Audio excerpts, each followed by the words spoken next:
오늘 말씀은 신약성경 마태복음 12장 46절에서 50절까지의 말씀입니다. 준비되셨습니까? 소리내서 읽겠습니다. 예수께서 무리에게 말씀하실 때 그 모친과 동생들이 예수께 말하려고 밖에 섰더니 한 사람이 예수께 여짜오되 보소서 당신의 모친과 동생들이 당신께 말하려고 밖에 섰나이다 하니 말하던 사람에게 대답하여 가라사대 누가 내 모친이며 내 동생들이냐 하시고 손을 내밀어 제자들을 가리켜 가라사대 나의 모친과 나의 동생들을 보라. 누구든지 하늘에 계신 내 아버지의 뜻대로 행하는 자는 내 자가 내 형제요 자매요 모친이니라 하시더라. 아멘. 기도하겠습니다. 만군의 주 되신 하나님,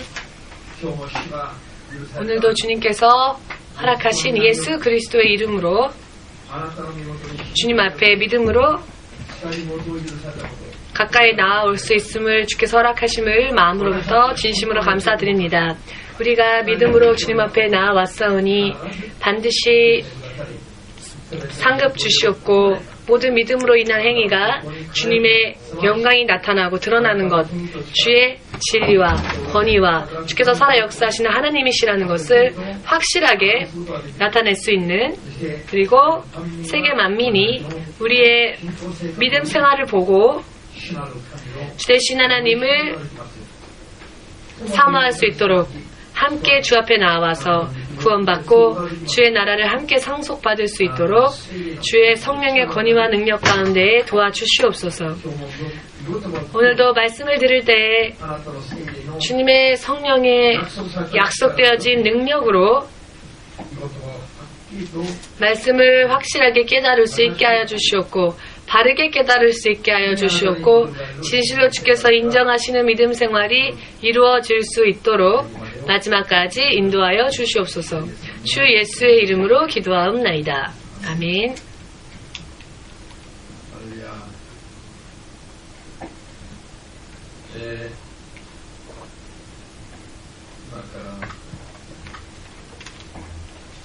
지금으로부터 22년 전의 일입니다. 제가 주의 종으로 부름을 받고 얼마 되지 않았을 때였습니다. 그렇기 때문에 학교에도 그대로 적이 남아있는 상태였고 영적으로 하나님을 따르고자 하는 마음의 준비, 그리고 생활적인 의미에서의 정리 등등을 이제 해야 되겠다라고 생각했던 때에 학교에서 대리로 전철을 탔습니다마는 도에 신주쿠선을 타고 다녔습니다. 도에 신주쿠선을 타고 집으로 돌아오던 중에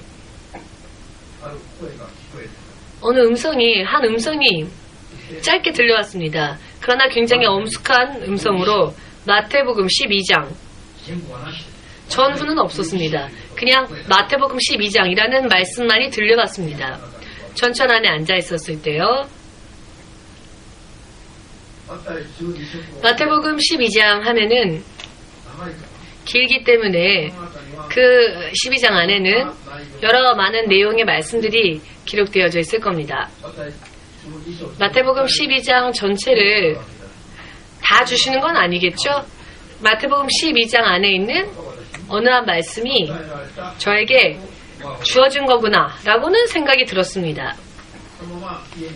그대로 전철에서 내려서 집에 돌아왔는데 때마침 그때 사모님이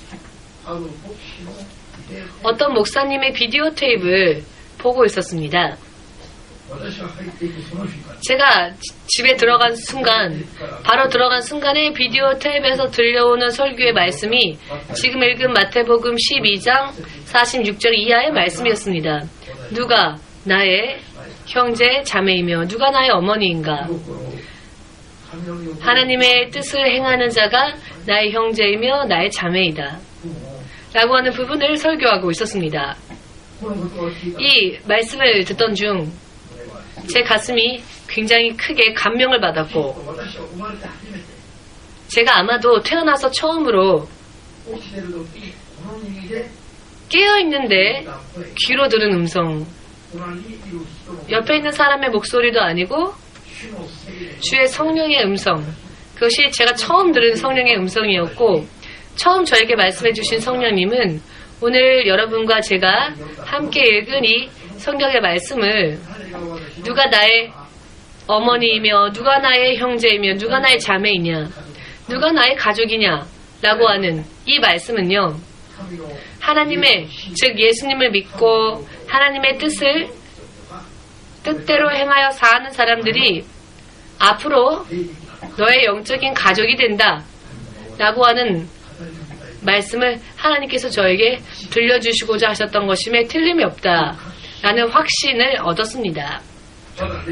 또한 영적으로는 여러분들보다도 뒤떨어져 있었던, 이제 막 아장아장 걷기 시작한, 영적으로 볼 때에는 그런 어린 신자였지만 주의 음성을 들었을 때에, 그리고 비디오 테이프에서 들려오는 어느 한 목사님의 설교, 그 말씀을 들었을 때에 저는 확신에 찼습니다.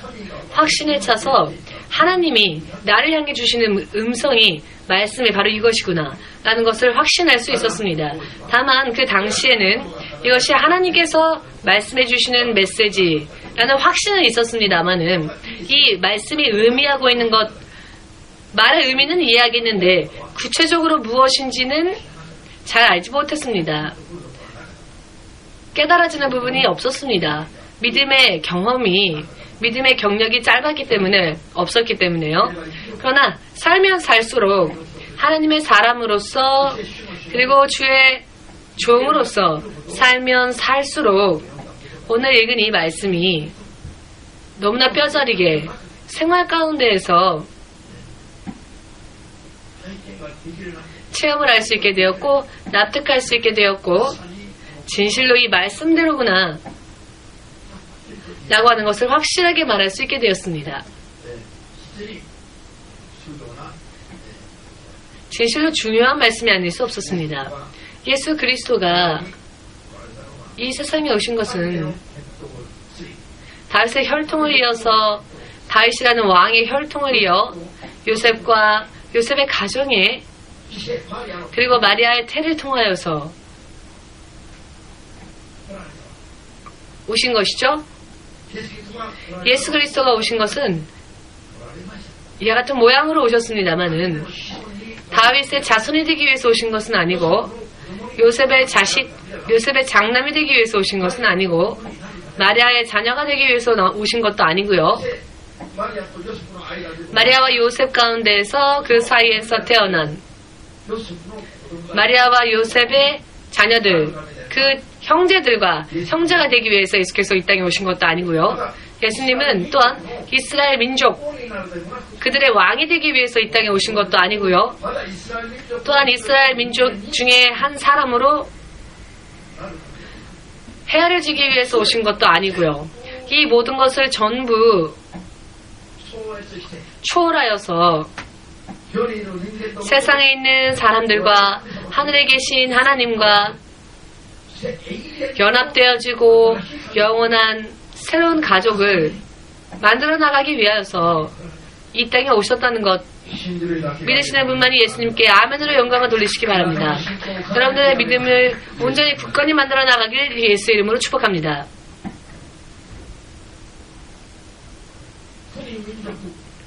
국가, 나라, 민족, 풍습, 언동, 언행, 그리고 개개인의 가계, 그리고 가정, 그리고 부모, 형제와의 관계, 혹은 직장에서는 사회적인 지위, 신분, 이런 모든 것을 전부 다 초월하여서 각각이 각자의 모습이 되기 위해서 사람이 태어나는 것은 아닙니다. 이 모든 것을 다 뛰어넘어서 우리들은 하늘에 계신 하나님의 자녀가 되기 위하여서 태어난 것입니다. 그렇기 때문에 태어나는 모양은 어느 한 나라의 사람으로, 어느 한 가정에, 어느 한 형제, 자매 안에 속하여서 태어나는 것인지도 모르겠습니다. 그래서 회사의 사장이 되기도 하고, 대통령이 되기도 하고, 그럴 수 있을지도 모르겠지만, 그리고 나서 우리는 그곳에 머물러 있기 위해서가 아니라, 이것을 또다시 지나가고, 영적으로 새롭게, 인간관계, 영적인 새로운 양식을 만드는 것을 예수의 이름으로 해받아서 세상을 어떠한 모양으로 떠난다 할지라도 하나님의 자녀라고 하는 신분을 가지고 육신을 떠나고 육신을 떠난 후에는 틀림없이 하나님의 나라에 들어갈 수 있기 위하여 오직 한 분이신 창조주 예수님 그 하나님의 가정에 그 하나님의 나라에 시민권을 가지고 영원히 세계 어느 곳에서 어떠한 모양으로 태어났건 한 분 되시는 예수님 그 하나님을 한 분이신 하나님을 영원한 아버지로서 혹은 영원한 왕으로서 혹은 영원한 교사로서 섬기고 그리고 영원히 그 자녀로서 살기 위하여서 사람은 태어나야 하는 것이고요. 또 태어났다면 그와 같은 목적을 바르게 설정하고 살아야 할 것입니다. 할렐루야. 여러분 아멘으로 고백하고 또 지극히 당연하게 이 말씀들을 받아들이고 있지만 이 영적인 진리를 여러분들은 받고 있지만 이 가르침 그리고 이 약속이 예수님의 약속이 모든 사람들에게 있어서도 이것은 허용되어졌고 허락되어졌습니다. 그러나 세상의 모든 사람들이 이 말씀에 대하여 아멘 하느냐 하면은 그렇지 않다는 것이죠. 그러나 진실로 이것은 정말로 중요한 이야기가 아닐 수 없습니다. 예수 그리스도는 오늘의 본문 가운데에서도 예수 그리스도가 제자들에게 하나님의 나라의 복음을 전하던 그때에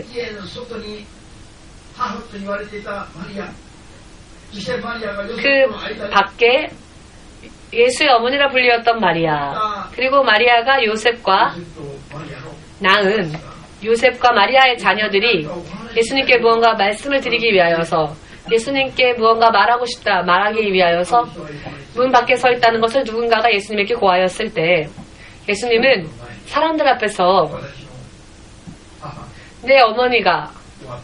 내 어머니는 누구냐? 내 형제는 누구냐? 하늘에 계신 하나님, 우리 아버지, 그 아버지 하나님의 뜻을 행하는 자, 그가 나의 형제이며 나의 자매이다. 가족 관계를 사람들 앞에서 지금 육신으로 맺어진 가족 관계를 사람들 앞에서 예수님은 전면적으로 부인하셨고 여러분 영적으로 맺어진 관계야말로 영원한 가족관계라고 예수께서는 확실하게 말씀하셨는데요. 이때 마리아와 그 바깥에 서 있었던 마리아가 낳은 자녀들 사람들은 예수님의 형제들이라고 생각하고 있고 사람들은 또 마리아를 예수의 어머니라고 생각하고 있었는데요. 그 마리아와 그의 자녀들은 이와 같은 이야기를 함께 들었을 것입니다. 자, 그렇다면은 도덕적인 관념에서 이 이야기를 생각해 보건대 예수님은 진실로 사람들 앞에서 너무나 심한 것을 말씀하신 것이다 라고 말할 수 있겠지요. 천하의 무례한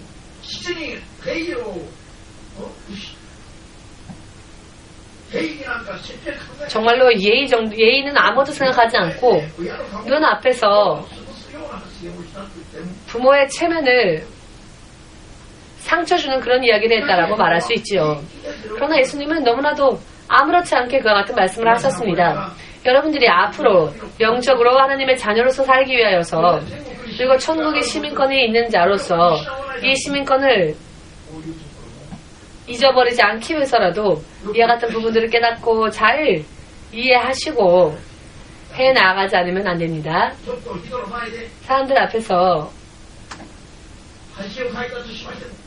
조금 부끄러운 일을 당한다 할지라도 사람들 앞에서 체면이 없어지게 말이 아니게 되었다 할지라도 그와 같은 것에 우리는 우리의 마음을 빼앗겨서는 안 됩니다. 믿음을 빼앗겨서도 안 됩니다. 이와 같은 육적인 기분, 감정, 도덕적 모랄 이와 같은 것으로서 우리의 믿음 그 자체가 우리의 믿음 생활 그 자체가 영향을 받고 좌우되어져서는 안 된다는 것입니다.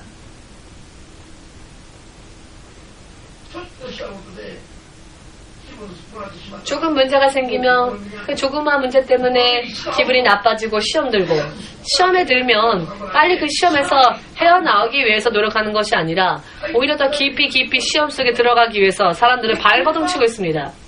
할 수만 있거든 구실을 만들어서 구실이 생기면 교회에서부터 하나님으로부터 진리로부터 도망가고자 원하여 노력하는 사람들이 훨씬 더 많은 이 세상에서 이와 같은 세상의 상식과 같은 이와 같은 이야기, 이와 같은 사고방식이 예수님 앞에서는 비상식이며 비진리이며 그 안에서는 아무리 잘난 척을 하여도 아무리 자신들이 바른 길을 찾아냈다 할지라도 그 길에는 생명이 없고 멸망이 기다리고 있을 뿐입니다. 이와 같은 것을 우리들은 확실하게 깨달아야 할 것이고 믿음 생활의 기초, 그 기초를 다지는데 확실하게 하나님의 말씀으로 육적인 생각과 판단을 다 빼고 상식도 빼고 영적인 진리의 말씀과 하나님의 지혜와 능력만을 토대로 한 믿음을 그와 같은 믿음의 토대를 영원히 무너지지 않는 믿음의 토대를 확실하게 만들 수 있도록 해야 한다라고 하는 것을 저는 말씀드리고 싶습니다. 납득되어지지 않는다 할지라도 아멘으로 고백하셔서 예수님의 진리의 말씀에 바르게 가까이 나아가서 여러분들의 하나밖에 없는 생명 영원히 확실하게 그 진리 가운데에서 세워나가는 여러분들 되시기를 예수님의 이름으로 축복합니다. 아멘. 여러분 왜 얼굴이 그렇게 굳어지셨습니까? 일확천금을 발견한 것과 같이 황금 덩어리를 찾았을 때 이상으로 기뻐하는 정말 그렇구나 라고 하는 얼굴이 되어야지요. 모두 여러분들 얼굴이 지금 어두워져서 아침부터 교회 와서 하나님 앞에서 이런 얼굴로 이런 어두운 얼굴로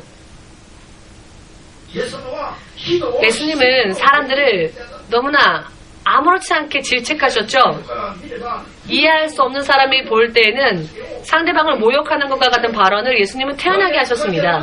마리아를 향하여서는 부인이여 포도주가 떨어졌습니다 라고 하는 마리아에게 부인이여 그것이 나와 무슨 관계가 있습니까? 어머니라고 사람들이 생각했는데 그 마리아를 향하여서 예수님은 부인이여 여자여 라고 말합니다. 그것도 사람들 앞에서 공공연하게 그렇게 말씀하셨죠. 얼마든지 믿음이 없는 사람이 볼 때는 예수님은 참 무례하고 불효하는 사람이구나. 저런 사람의 가르침을 듣고 싶지 않다라거나 얼마든지 예수님에 대하여서 충분히 오해할 수 있을 만한 그와 같은 발언인데 그렇게 오해받을 수 있는 오해를 받아도 이상하지 않을 정도의 말씀을 예수님은 너무나 아무렇지 않게 말씀하셨습니다. 설교도 이렇게 되어야 합니다. 설교도 이렇게 되어야 하고 진리만을 에키스만을 사람의 비위를 맞추는 것이 아니라 오직 진리 에키스만을 전해야 한다고 믿으시는 분은 아멘으로 예수님에게 영광 돌리시고 하나님의 나라에 시민권을 준 자로서 모든 생각 모든 사고방식을 바꾸어 나아가시기를 예수님의 이름으로 축복합니다. 사람의 기분을 맞춰주고 이와 같은 설교를 하면 하지 않아도 좋습니다. 어차피 시간을 헛되게 쓰는 것일 때니까요. 그런 시간이 있으려면 차라리 먹고 마시는 게 나을 겁니다. 어차피 하나님 나라에 갈 수 없는 그런 이야기라면 말입니다. 생명을 전할 수 없는 이야기라면은 육신의 생각과 기분에 맞춰주기만 하는 설교라면은 그러한 설교를 할 여유가 있으면 차라리 자는 게 낫습니다. 밖에 나가서 노는 게 낫습니다. 예수님은 그와 같은 설교를 허락하지 않으셨습니다. 예수님은 도망가는 자도 막지 않으셨습니다. 다만 육의 귀가 아니라 믿음의 귀, 영의 귀, 깨달을 수 있는 귀를 가지고 믿고 하나님 앞에 나아가고자 하는 사람만 하나님은 당신의 나라에 많은 모양은 가지고 있지만 그런 사람들 가운데서 진정한 믿음을 가진 자를 택하여서 이것이 알곡인지 혹은 쭉정이인지 바람에 날아가 버리는 알곡인지 쭉정인지 이것을 나누고 알곡은 천국 곳간에 쭉정이는 불 속에 태우신다 하셨습니다. 중간 단계란 없고요. 쭉정이는 천국에 갈 수 있는 길이 없다고 확실하게 말씀하셨습니다. 하나밖에 없는 마을에 하나님의 의인이 한 사람밖에 없다면 한 사람이라도 좋고 10사람밖에 없다면 10사람이라도 좋고 50명밖에 없으면 50명이라도 좋고 한 명도 없으면 전부 멸망시키겠다. 미련 없다. 예수님은 세상을 위하여서 행하셔야 할 일들을 전부 이미 다 이루셨기 때문에 다 이루셨고 다 모든 것을 행하셨기 때문입니다.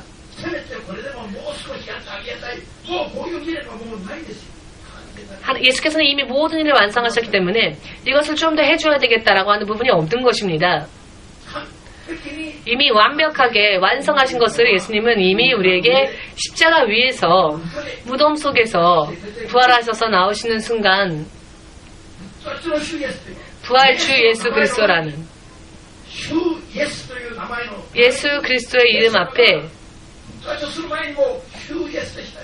그분은 부활하기 전에도 예수님이셨죠. 그분은 주님이셨습니다. 그러나 부활하시고 난 뒤에는 면류관이 예수님의 머리 위에 씌워졌습니다. 부활의 주 예수가 여러분과 저의 완벽한 하나님의 이름이라는 것을 믿으시기를 예수님의 이름으로 축복합니다. 아멘. 여기까지 해야 합니다. 여기서는 더 이상 예수께서 무언가를 더 하셔야 할 일은 없습니다. 이미 다 이루셨으니까요. 완벽하게. 그렇기 때문에 우리는 어떻게 하면 하나님으로부터 예수님으로부터 복음으로부터 성경으로부터 또한 교회로부터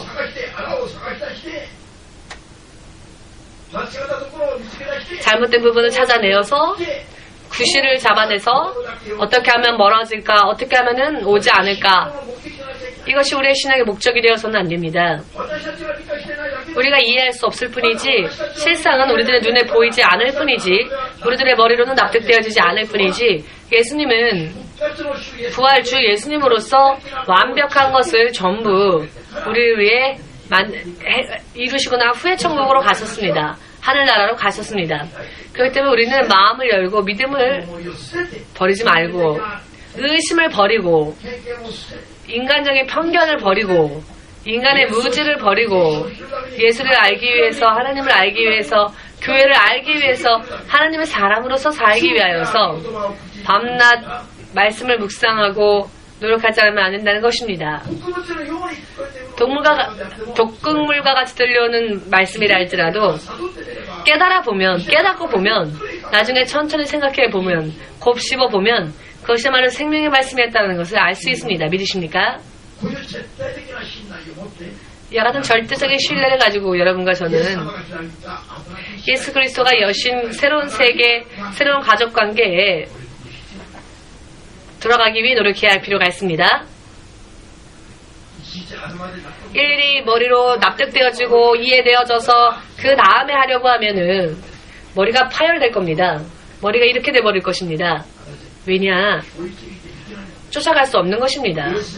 예수 그리스도와 그분이 이루신 모든 역사는 다만 아무런 불평불만하지 아니하고 아멘으로 화답하며 순종하지 않으면은 그 결과가 보이지 않는 세상을 창조하신 하나님 세계의 이야기이기 때문에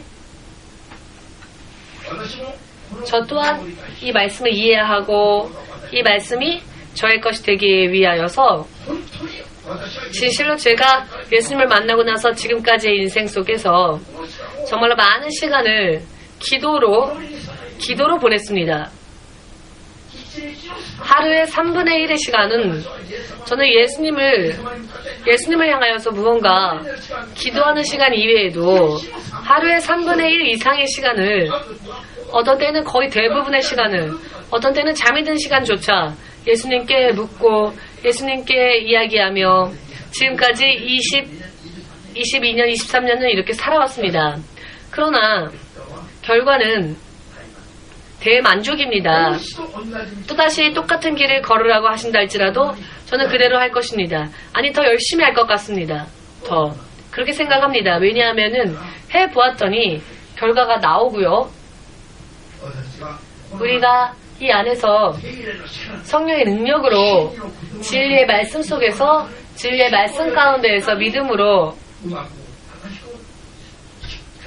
확실하게 얼마나 잘 나아갈 것인가, 이것이 승리의 열쇠가 되는 것을 알았기 때문에, 체험을 하였기 때문에, 할렐루야.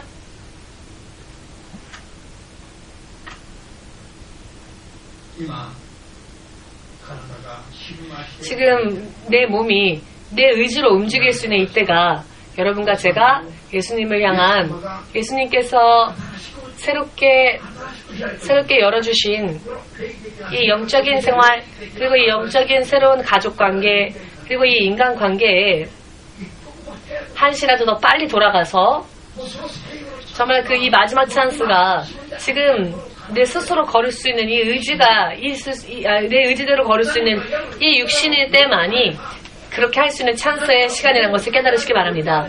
뭔가 생각할 수 있는 시간과 여유와 그런 능력이 있다면 우리는 영적인 것에 더욱더 그 힘과 그것을 부어 넣어야 할 것입니다. 할 수만 있는 것을 다 해서 다 바쳐서 후회가 남지 않을 정도로 주님 앞에 해 나가야 할 것입니다. 왜냐하면은 바른 방법으로 구하면 그곳에 예수 그리스도의 모든 약속이 실현되어지기 위해서 기다리고 있기 때문입니다. 어떤 사람은 최근에 지난주 화요일부터 아침 20분이건 30분이건 40분이건 정말로 예수님을 만나고 싶은 마음으로 죄를 회개하면서 이 예배당에 와서 앉아서 기도하는 것도 잘 모르니까 주기도문입니까? 사도신경입니까? 어떻게 기도해야 하는지도 몰라서 사도신경만 몇 번이고 계속 되뇌었더니 갑자기 입술에서 더 이상 사도신경이 나오지 않고 이상한 말이 입에서 나오더랍니다. 예수를 알지 못하고 성경을 모르는 사람이 볼 때는 저 사람이 교회 가서 아침부터 정신이 미쳤구나. 혼자 걸어갈 때도 이상한 중얼중얼거리면서 말을 하면서 지나가고 드디어 신바시에 있는 땅끝 선교교회 가서 머리가 이상해졌구나. 그러나 바로 그 사람은 성경을 토대로 하여서 예수 그리스도의 이름을 믿는 것뿐만이 아니라 예수의 영이, 성령이 자신의 안에 임하여 주시고 그리고 자신의 육신을, 자신의 영혼을 예수께서 영원한 거처로 삼아 주시고 너는 나의 것이다 라는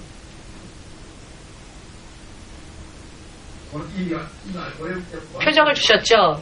지금 웃으신 분은 아마 형제가 많을 겁니다. 형제 자매가 많은 가정에서 태어나면은요, 먹을 것은 얼마 없고, 지금은 풍족하지만 옛날에는요, 먹을 것은 얼마 없고 형제가 많으면 누구한테도 뺏기고 싶지 않아서 제일 먼저 침을 발라놓습니다.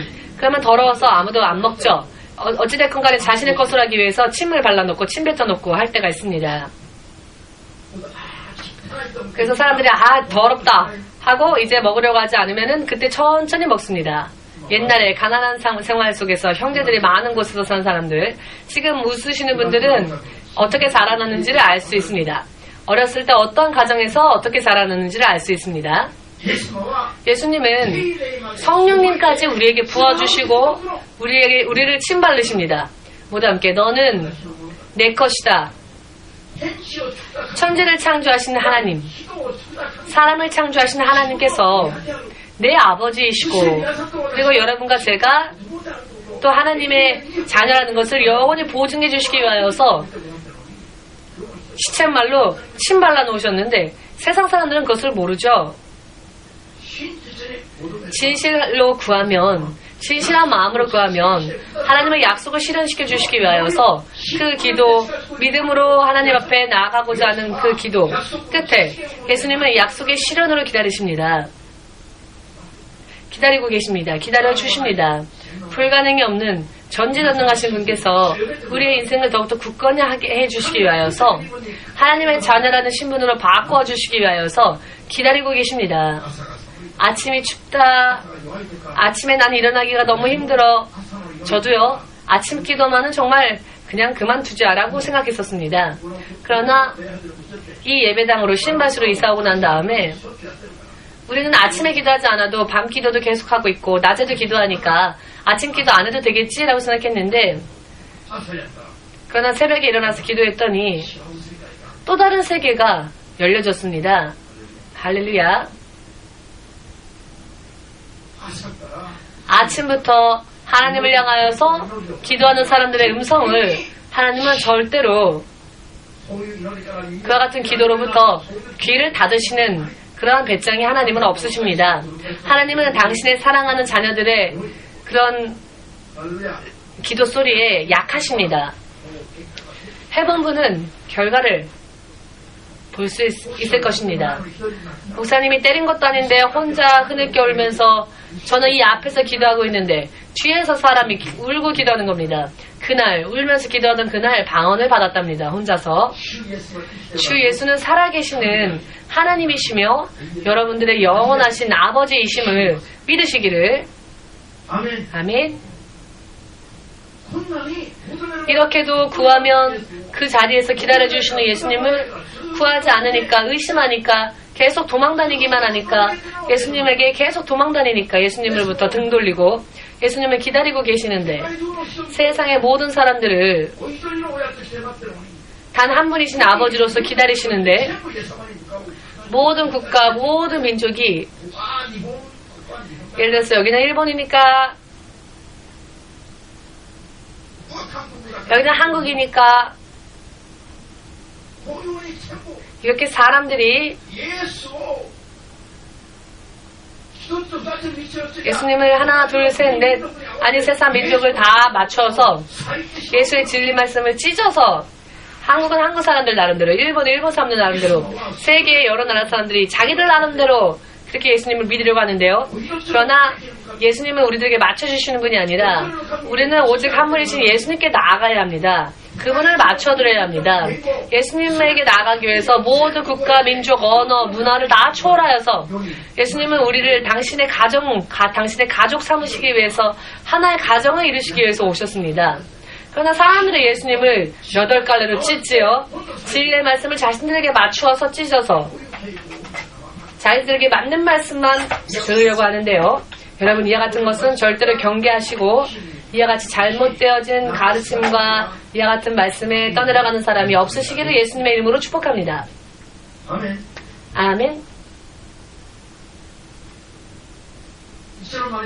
어느샌가 심원서 목사님이 오늘의 이 예수님의 말씀에 이 말씀대로 제가 바뀌어지고 저의 운명과 저의 삶의 방식이 바뀌어지고 지금은 한국에 가면은 이방인, 외국인 취급 당합니다. 사모님과 커피 한 잔 마시고 싶어서 목이 말라서 간단하게 커피 한 잔 마시자 해서 커피점에 들어가도 2번, 3번 질문하고 주문하지 않으면 안 되어서요. 그 종업원들이 하는 말이 무슨 내용인지를 모르겠습니다. 한국인으로 태어났는데 이방인처럼 되어버려서 지금 뭐라고 말하였어요? 다시 한번 물어봐도 이해가 안 되는 말을 합니다. 어떤 때는 포기합니다.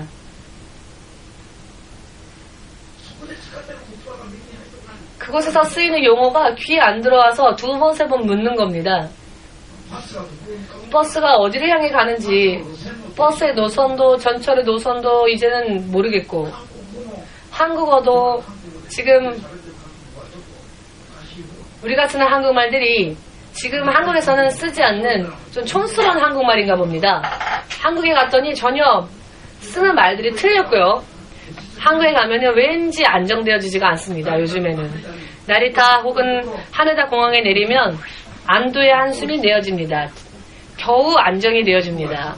여기가 자신의 모국도 아닌데 모든 것이 이렇게 바뀌어버렸습니다. 조국은 한국인데 지금은 저의 몸이 기억하고 있는 조국, 이 조국이, 이 고향이 마치 일본과 같아서 제가 고향을 찾았을 때 느껴지는 안도감이 일본에서 느껴집니다. 이렇게 나도 모르는 사이에 바뀌어버린 겁니다. 한국에 가서 가족들을 만나도 시끄럽지요. 일본에 돌아와서 여러분들 얼굴을 보면은 안심이 됩니다. 그리고 삶의 보람을 느낍니다. 여러분들의 얼굴을 보면서 삶의 보람을 느낍니다. 아, 역시 진정한 가족은 여기에 있구나. 지난번에 한국에 3년 만에 부모님이 계신 곳에 갔더니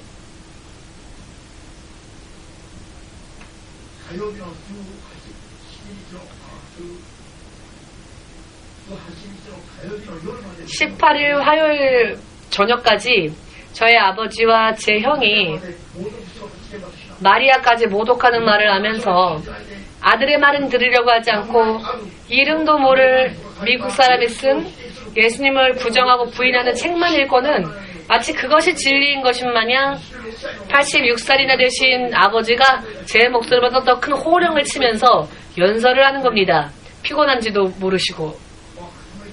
정말 머리가 아파져서 아무리 피가 섞인 육신이라 할지라도 이제 포기할까? 라는 생각까지 했습니다. 그 다음날 수요일에 겨우 마음을 좀 열어주었는데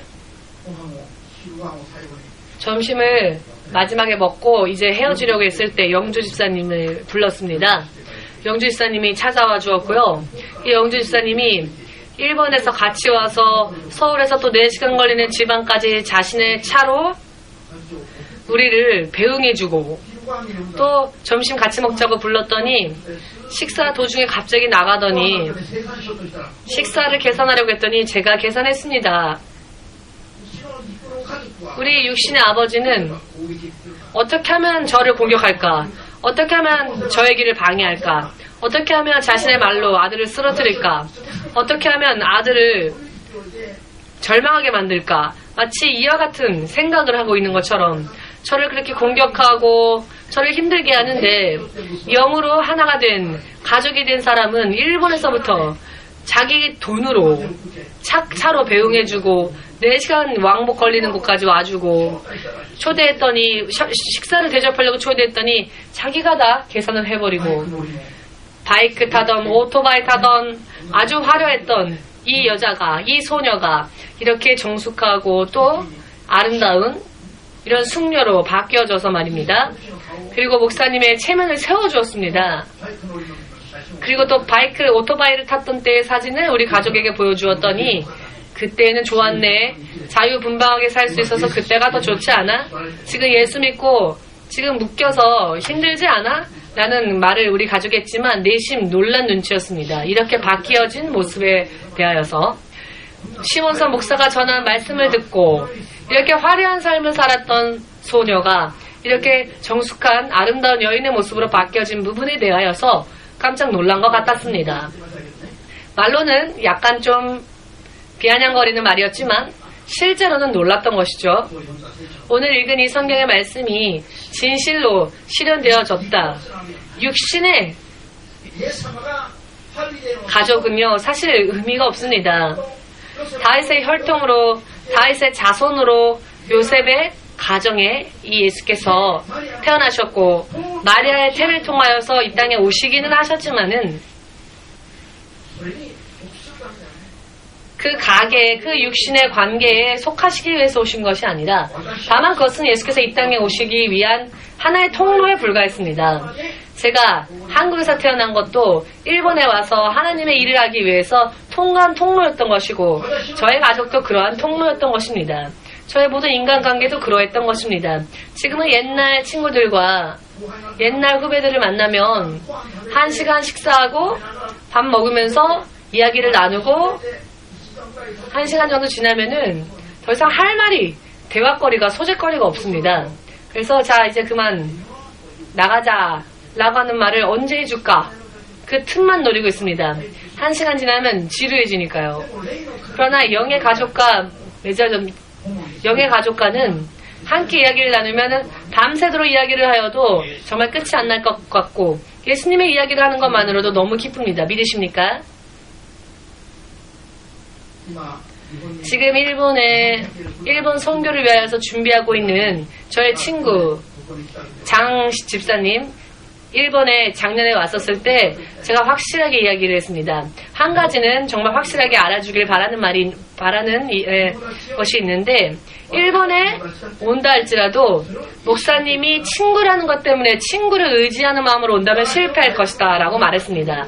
옛날 대학교 동기니까 심원서 목사님이 내 친구니까 라는 걸 의식하고 일본에 오면 선교하려고 하여도 승리하지 못할 것이다 라고 얘기했습니다. 일본에 온다면 올 때에는 친구의 관계로 친구를 의지하게 오는 것이 아니라 한 사람의 하나님의 자녀로서 와야 한다라고 말했습니다. 영적인 관계에 연합되어지지 못한 채 육신의 생각만으로 오면 그것은 대단히 자기 자신이 힘들어지게 되는 이야기이기 때문입니다. 확실하게 그때 그것을 단호히 말해주었습니다. 그래서인지 제 친구가 저를 부를 때는 그때부터 저를 목사님이라고 부릅니다. 친구라고 안 부릅니다. 왜냐하면 친구라고 해봤자 의미가 없으니까요. 지금까지의 관계는 그저 지금까지 여기 있기 위한 통로였으니까요.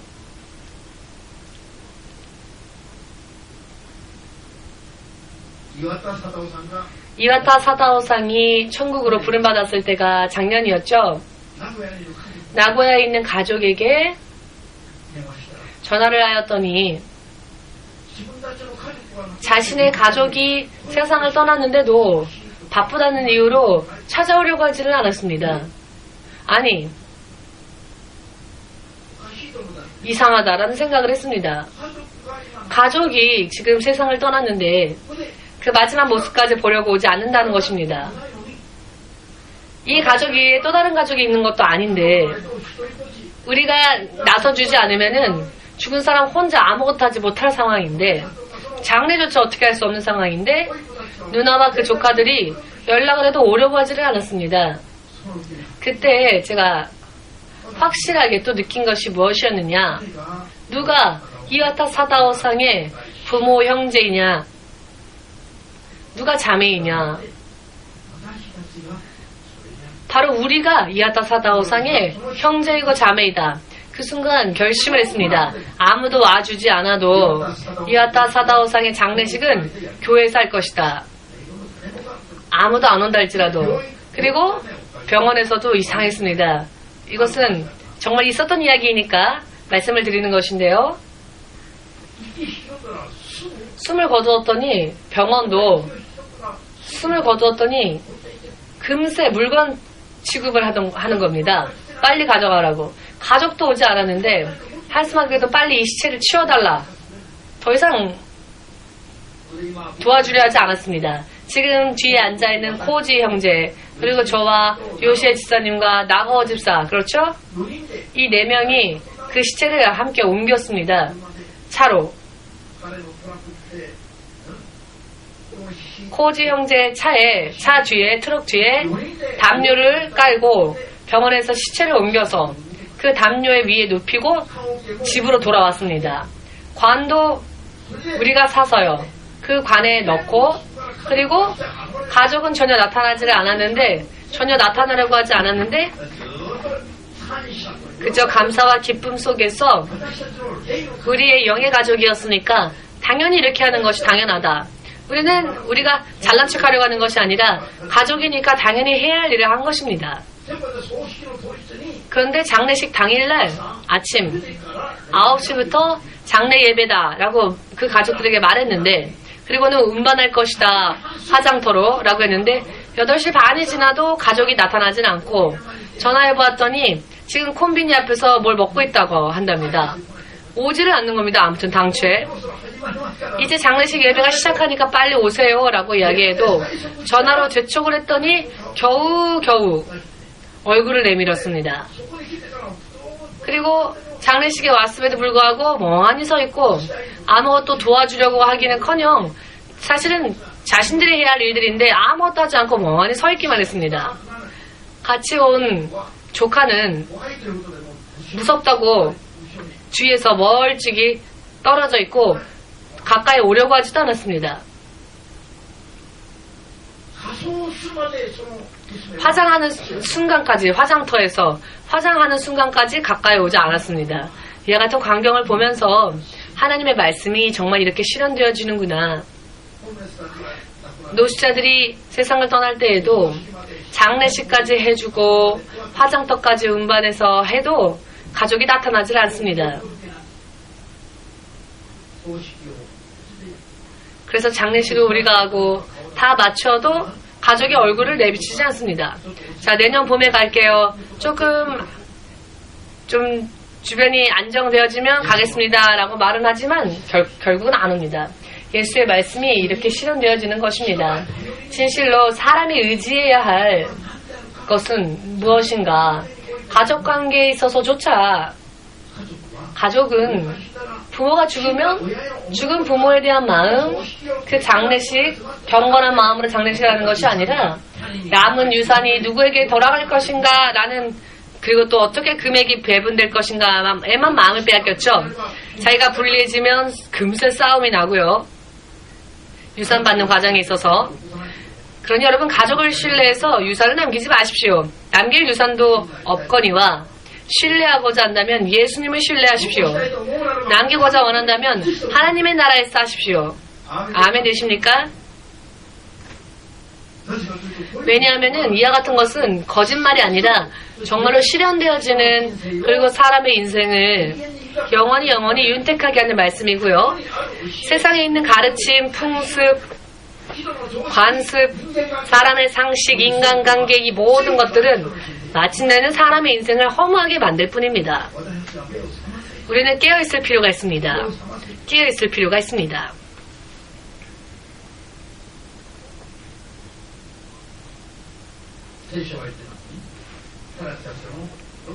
갈라디아서 6장 10절에서 성경은 말합니다.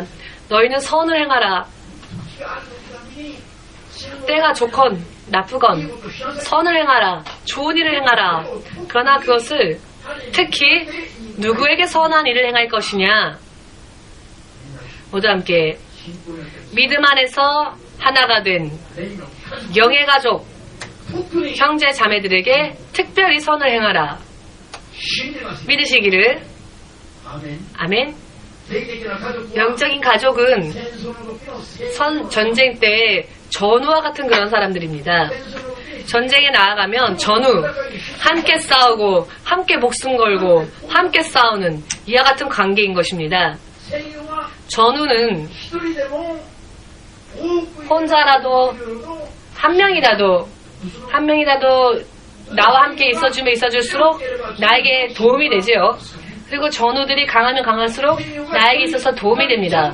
전우가 한 명, 두 명 다 쓰러지고 지금 결전을 하고 있는데, 격렬하게 전쟁이 지금도 이루어지고 있는데 전우들이 다 쓰러지고 나 혼자 남으면 이것은 이미 패복한 거나 마찬가지죠.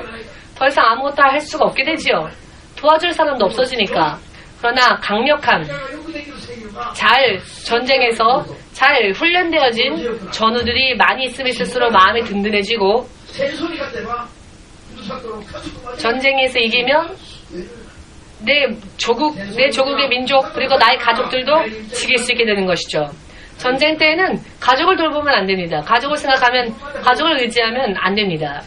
전쟁 때에는 지금 내 옆에 있는 전우들을 소중히 생각하고, 그 전우가 다쳤다 할지라도, 부상을 입었다 할지라도 끝까지 데리고 가야 하고, 다치면 도와줘야 하고, 그러면 내가 강해지고 내가 설 수 있게 되는 것입니다. 그런데 이런 것이 바로 영적인 가족의 관계입니다. 옆에 계신 분들과 함께 인사 나눠볼까요?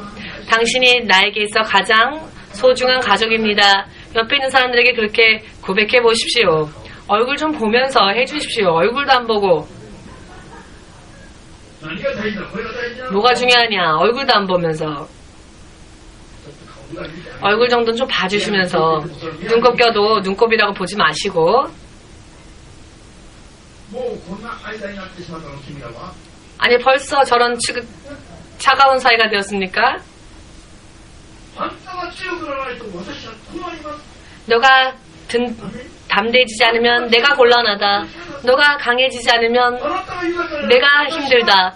너가 풍성해지면 나도 강성해질 수 있다.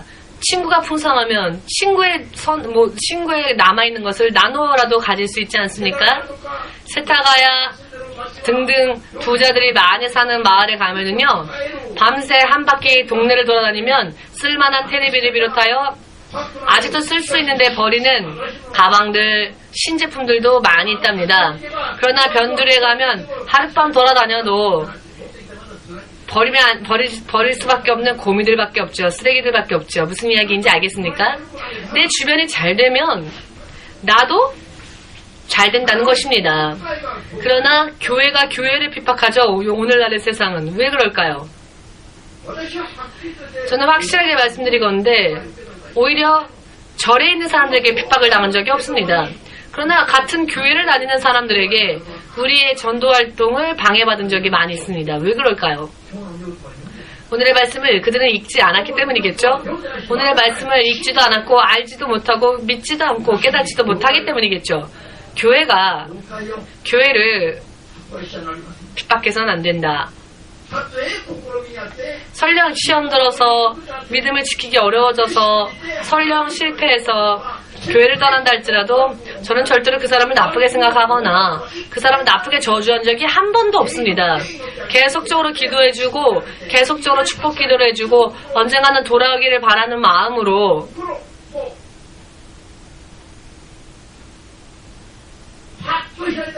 마음의 문을 활짝 열고 밤낮 없이 언제나 기도할 때 새로운 성도가 오기를 기도하기 이전에 먼저 제가 기도하는 기도 제목은 시험 든 자들이 회복되기를 위하여 먼저 기도합니다.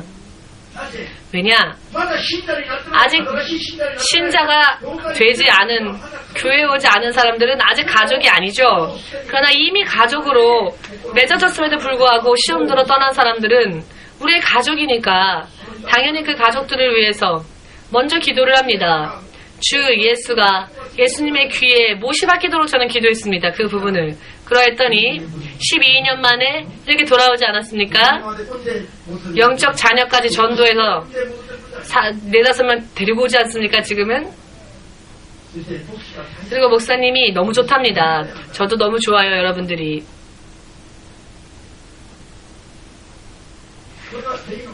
이것이 바로 영적 가족이라는 관계입니다. 죽을 때까지 마음에서 버릴 수가 없습니다.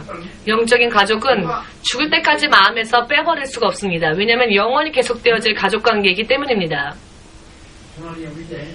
옆에 있는 분들 보시면서 나는 당신을 절대 미워하지 않는다. 나는 당신을 무슨 일이 있어도 포기할 수 없습니다. 어제도요, 카카오톡 사진을 보면서 기도를 했습니다. 고현수 자매가 계속 하나님 교회를 지금 이렇게 오지 않고 있는데요.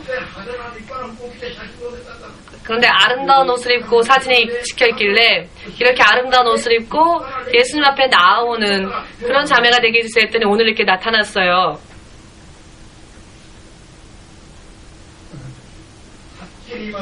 확실하게 말씀드리겠지만 하나님이 사람을 먼저 버리시는 일은 없습니다. 왜냐? 영적인 관계를 위하여서 생명까지 버리신 분이시니까. 당신의 생명까지 버리셨으니까. 문제는 사람이 하나님을 버릴 뿐입니다. 사람이 하나님께 등 돌릴 뿐입니다. 그러나 하나님께 다시 돌아가면 하나님은 언제나처럼 기다리고 계시는 겁니다. 헤아릴 수 없을 정도로 깊은 그리고 뜨거운 애정으로 우리를 품어주십니다. 할렐루야. 세상 방황하다가 지치고 피곤한 영 예수님께 돌아와서 회개하고 울면 예수님은 끌어안아 주십니다. 그 자리에서 품어주십니다. 아멘 되십니까? 영의 관계는 영원히 잘라도 자를 수 없는 관계입니다. 마지막으로 말씀드리겠지만 당신과 나는 옆에 있는 분들에게 말씀을 좀 해주십시오. 당신과 나는 잘라도 자를 수 없는 영원한 관계이다. 아멘. 서로 사랑하라라고 말할 것도 없습니다. 당연히 사랑해야 합니다. 여러분들 믿으십니까? 믿으시는 분들은 마지막으로 아멘으로 박수를 예수님에게 돌리시면서 영광 돌립시다. 자, 지금까지 그렇게 하지 못했던 것, 영의 가족을 사랑하지 못하고 혹은 미워하고 혹은 소홀히 여겼던 것을 전부 회개하면서 영의 가족을 소중히 여기겠습니다. 이것이야말로 나의 환경을 더 좋게 만드는 것이라는 것을 믿고 기도하시길 바랍니다. 여러분 각자가 여러분의 기도를 지금 주님 앞에 드리기를 바랍니다.